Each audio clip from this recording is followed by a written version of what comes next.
देश दी जिंदड़ी है बड़ी औखी ते गल्लां करनियां ढेर सुखलियां ने। सेवा देश दी जिंदड़ी है बड़ी औखी ते गल्लां करनियां ढेर सुखलियां ने। ओ जिन्ना देश सेवा विच पैर पाया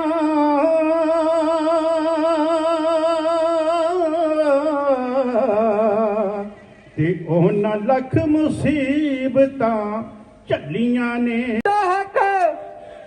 साडा हक किसान मजदूर एकता, किसान मजदूर एकता, किसान मजदूर एकता, किसान मजदूर एकता, किसान मजदूर एकता।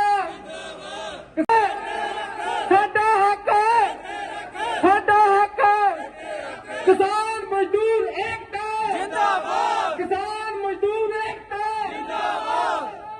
बहुत बहुत धन्यवाद तुसी। साडे हक चैनल तुहाडे चैनल च बेनती है भी अपनी करेगा, राज करेगा, राज करेगा, राज करेगा, राज करेगा। किसान मजदूर एकता, किसान मजदूर एकता। वाहिगुरू जी का खालसा, वाहिगुरू जी की फतेह। ਉਹਨੂੰ ਰੱਦ ਕਰਾਉਣ ਦੇ ਲਈ ਦਿੱਲੀ ਵਿੱਚ ਪਹੁੰਚੇ ਤੇ ਉਹ ਆਪਣੀਆਂ ਜਾਨਾਂ ਗਵਾ ਬੈਠੇ। ਸੋ ਅੱਜ ਜਿਹੜਾ ਇੱਕ ਨੌਜਵਾਨ ਨਵਦੀਪ ਸਿੰਘ ਮੇਰਾ ਖਿਆਲ ਉਹਦਾ ਨਾਂ ਹੀ, ਜਾਣ ਬੁੱਝ ਕੇ ਪੁਲਿਸ ਨੇ ਉਹਦੇ ਵੀ ਗੋਲੀ ਮਾਰ ਕੇ ਤੇ ਉਹ ਬੱਚਾ ਜਿਹੜਾ ਉਹ ਵੀ ਸ਼ਹੀਦ ਹੋਇਆ। ਪਿਆਰੀ ਸਾਥੀ ਨੇ ਐਮਰਜੈਂਸੀ ਲਾਈ ਤੇ ਸਿੱਖ ਕੌਮ ਨੇ ਉਹ ਔਰਤ ਨੇ ਇਹ ਆਵਾਜ਼ ਸਿਰਫ ਸਿੱਖਾਂ ਨੇ ਪੰਜਾਬ ਤੋਂ ਉਠਾਈ ਤੇ ਉਹਦੇ ਨਿਕਲ ਗਿਆ। ਲੇਕਿਨ ਅੱਜ ਵੀ ਜੋ ਕੁਛ ਹਿੰਦੁਸਤਾਨ ਭਾਰਤ ਵਿੱਚ ਹੋ ਰਿਹਾ ਹੈ, ਇਹ ਵਕਤ ਦੇ ਵਿੱਚ ਸਮੁੱਚੇ ਇੰਡੀਆ ਦੇ ਵਿੱਚ ਜਿਹੜੇ ਭੋਲੇ ਭਾਲੇ ਲੋਕ ਸੀ ਜਿਨ੍ਹਾਂ ਨੂੰ ਉਹ ਮੀਡੀਆ ਗੁੰਮਰਾਹ ਕਰਦਾ ਸੀ ਕਿ ਸਿੱਖ ਟੈਰਰਿਸਟ ਆ, ਸਿੱਖ ਖਾਲਿਸਤਾਨ ਮੰਗਦਾ, ਸਿੱਖ ਦਾ ਆਹ ਵਾ, ਉਹ ਸਾਰੀਆਂ ਚੀਜ਼ਾਂ ਸਾਹਮਣੇ ਆਈਆਂ। ਉਹੋ ਹੀ ਮੋਦੀ ਜਿਸ ਲੇਕਿਨ ਪਹਿਲੇ ਇਲੈਕਸ਼ਨ ਤੋਂ ਬਾਅਦ ਜਿਸ ਵਾਰ ਦੂਜੀ ਵਾਰ ਚੋਣ ਜਿੱਤਣੀ ਉਹਨੇ ਖੁਦ ਆਪਣੇ 40 ਫੌਜੀ ਮਾਰ ਕੇ ਉਹ ਤੇ ਅੱਜ ਰਾਜ ਦੇ ਕੇ ਅੱਜ ਜਿਹੜੀ ਸਿਚੁਏਸ਼ਨ ਇੰਡੀਆ ਦੀ ਆ ਖਤਮ ਨਹੀਂ ਹੋਇਆ। ਅਜੇ ਪਤਾ ਨਹੀਂ ਕਿੰਨੇ ਕਰੋੜਾਂ ਦਾ ਸਾਡਾ ਖਰਚਾ ਆ ਕੇ ਉੱਥੇ ਟਰੈਕਟਰ ਲਾ ਕੇ ਪਹੁੰਚੇ ਆ ਤੇ ਉਸ ਤੋਂ ਬਾਅਦ ਸ਼ਾਮ ਤੱਕ ਕੀ ਉਹਦਾ ਵਾਪਰਦਾ ਉਹ ਹਜੇ ਪਤਾ ਆਉਣ ਵਾਲੇ ਵਕਤ ਲੱਗੇਗਾ। ਸੋ ਇਹ ਸੰਘਰਸ਼ ਲੰਮਾ ਹੈ। ਕਾਮਨਾ ਕਰਦੇ ਆ ਸੱਚੇ ਪਾਤਸ਼ਾਹ ਮਨੁੱਖਤਾ ਵਿੱਚ ਖਾਸ ਕਰਕੇ ਉਹ ਇੰਡੀਆ ਵਿੱਚ ਸ਼ਾਂਤੀ ਲਿਆ। ਤਾਂ ਸ੍ਰੀ ਵਾਹਿਗੁਰੂ ਜੀ ਕੀ ਫਤਿਹ। ਸਾਡੇ ਸਾਰੇ ਭੈਣਾਂ ਭਰਾਵਾਂ ਤੇ ਬਜ਼ੁਰਗਾਂ ਦਾ, ਬੀਬੀਆਂ ਦਾ ਬਹੁਤ ਬਹੁਤ ਧੰਨਵਾਦ, ਜਿਹੜੀਆਂ ਕਿ ਬੀਬੀਆਂ ਭੈਣਾਂ ਆਪਣੇ ਬੱਚਿਆਂ ਨੂੰ ਨਾਲ ਲੈ ਕੇ ਇੰਨੀ ਠੰਡ ਵਿੱਚ ਚੌਥੇ ਰੋਸ ਮਾਰਚ ਤੇ ਪਹੁੰਚੀਆਂ ਹਨ। ਅਸੀਂ ਉਹਨਾਂ ਦੇ ਬਹੁਤ ਧੰਨਵਾਦੀ ਹਾਂ।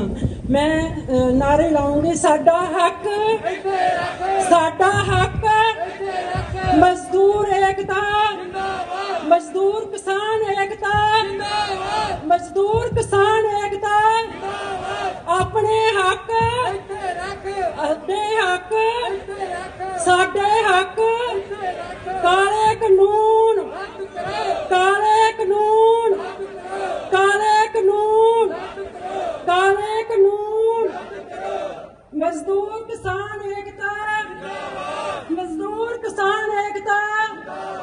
ਸਿੰਘ ਸੂਰਮੇ ਗੱਜਣਗੇ, ਮੋਦੀ ਵਰਗੇ ਗੱਜਣਗੇ। ਸਿੰਘ ਸੂਰਮੇ ਗੱਜਣਗੇ, ਸਿੰਘ ਸੂਰਮੇ ਗੱਜਣਗੇ,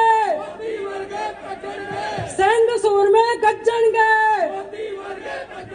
ਕਿਸਾਨ ਮਜ਼ਦੂਰ ਏਕਤਾ, ਕਿਸਾਨ ਮਜ਼ਦੂਰ ਏਕਤਾ। परमात्मा करे कि ਉਹ ਸੰਘਰਸ਼ ਹੋਰ ਚੜ੍ਹਦੀਆਂ ਕਲਾਂ ਵਿੱਚ ਜਾਵੇ ਅਤੇ ਛੇਤੀ ਤੋਂ ਛੇਤੀ ਉਸ ਸੰਘਰਸ਼ ਨੂੰ ਕਾਮਯਾਬੀ ਮਿਲੇ, ਉਹ ਕਾਲੇ ਕਾਨੂੰਨ ਵਾਪਸ ਹੋਣ, ਸਾਡੇ ਜੋ ਵੀ ਮੰਗਾਂ ਹਨ ਉਹ ਪੂਰੀਆਂ ਹੋਣ। ਮੋਦੀ ਸਾਹਿਬ ਤੇ ਨਹੀਂ ਹੁਣ ਅਸੀਂ ਕਹਿਣਾ, ਓਏ ਮੋਦੀ ਜਿਹੜੀ ਕਲਮ ਨਾਲ ਤੂੰ ਇਹ ਕਾਲੇ ਕਾਨੂੰਨ ਲਿਖੇ ਆ, ਉਹਨਾਂ ਉਸ ਕਲਮ ਤੇ ਉਸ ਪੇਪਰ ਤੇ ਇਹ ਸ਼ਾਹੀ ਜਿਹੜੀ ਹੈ ਡੋਲ ਦੇ, ਇਹ ਕਲਮ ਪੈਨ ਤੇ ਸ਼ਾਹੀ ਕਾਗਜ਼ ਇਹ ਤਿੰਨੇ ਹੀ ਇੱਕ ਚੀਜ਼ ਹਨ। ਜਿੱਦਾਂ ਤੂੰ ਮੋਦੀ ਬਾਨੀ ਗਾਨੀ ਨੂੰ ਨਾਲ ਲਿਆ, ਇਸੇ ਤਰ੍ਹਾਂ ਇਸ ਪੇਪਰ ਤੇ ਨੀਲੀ ਸ਼ਾਹੀ ਡੋਲ ਦੇ ਜਿਹੜੇ ਕਿ ਤੇਰੇ ਮੋਦੀ ਬਾਨੀ ਨੂੰ ਇਹ ਨਾ ਦਿਸੇ ਤੇ